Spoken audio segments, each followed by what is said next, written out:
Sa number 2, nagpatigayon na sang mapping ang Mines and Geosciences Bureau kun MGB sa ginreport nga nagausmod nga duta sa Barangay General Luna sa Banwa sang Tuboso. Sunod sa kay Engineer Hospicio Carbajoso Jr., ang Municipal Disaster Risk Reduction Management Officer sang Banwa.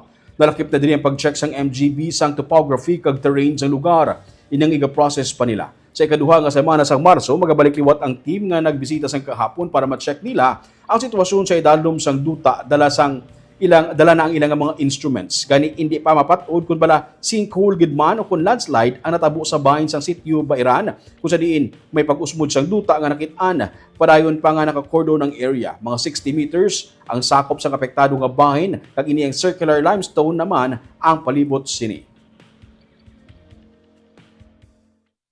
So far, mamula pa sila official gid nga finding sa pagkadto nila kay may himuon pa sila nga series of activity sa area. Balik kagahapon, purely nag-ano lang sila to ma'am, nag-mapping, i-check nila topography, ang terrain, nagpalupad sila drone kay para makuhaan nila